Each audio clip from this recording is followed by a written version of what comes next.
মাঠে চলছে বাংলাদেশ বনাম পাকিস্তানের থার্ড ওডিআই ফাইনাল ম্যাচ বলা যায়। আমার সাথে আছেন পূজা চেরি রয়। আপু কেমন আছেন? আলহামদুলিল্লাহ, আমিও ভালো আছি। কেমন লাগছে এত ক্রাউড আজকে খেলা দেখতে আসলেন? ফাইনাল ম্যাচ বলা যায়, সিরিজ ডিসাইডার, কেমন লাগছে? ভালো লাগছে। ফার্স্ট টাইম আমি এখানে এরকম এসেছি এবং কোনো সিনেমার প্রমোশন করছি এবং সরাসরি মাঠের খেলা দেখে তো মানে আলাদা একটা এক্সপিরিয়েন্স, খুব ভালো লাগছে। আপনার পছন্দের ক্রিকেটার কে?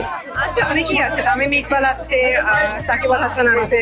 একটু দম সম্পর্কে শুনতে চাবো। ও যেহেতু ঈদে এই মুভিটি মুক্তি পাচ্ছে, তো এটা সম্পর্কে যদি আমাদেরকে একটু বলতেন, মানে দর্শকরা এখানে কি অপেক্ষা করছে? টুইস্ট বলতে হবে না, জাস্ট একটু। টুইস্ট অবশ্যই বলবো না, টুইস্ট তো সিনেমা হলে গিয়ে দেখবে, Exactly. বাট এখন আসলে দম অনেকেই দম ধরে রাখছে।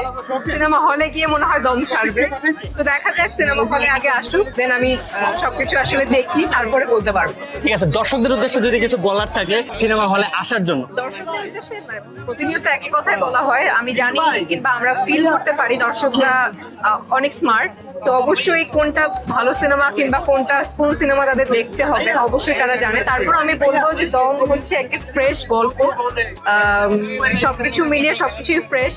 So come to the cinema hall and watch Dum. যেহেতু খেলা চলছে ফাইনাল ম্যাচ, তো বাংলাদেশের জয়ের ব্যাপারে কতটুকু আশাবাদী? দেখুন, নিজের দেশ, নিজের সংস্কৃতি, নিজের কালচার যেটাই বলি না কেন, সবসময় তো নিজের দেশকে আগে মানে এগিয়ে রাখবো। তো আশা করছি বাংলাদেশ এখান থেকে জিতে ফিরবে ঘরে, এটাই আশা। লাস্ট প্রশ্ন, আর আপনাকে বিরক্ত করবো না। এই যে আপনার এত ফ্যান ফলোয়ার, হ্যাঁ, আসলে কেমন লাগে? আমার খুবই ভালো লাগে, ছোটবেলা থেকে তো এটাই চেয়েছিলাম যে কোন এক জায়গায় যাব, সবাই দেখবে, চিনবে। তো আশাটা পূরণ হয়েছে, ভালোই লাগে, এনজয় করি। লাস্টলি ফ্যানদের উদ্দেশ্যে একলে। সবাইকে ঈদের অনেক অনেক শুভেচ্ছা, ঈদ মোবারক। সবার ঈদ খুবই খুবই খুবই ভালো কাটুক, এটাই শুভকামনা জানাই সবাইকে। আর দম নিয়ে কাটুক।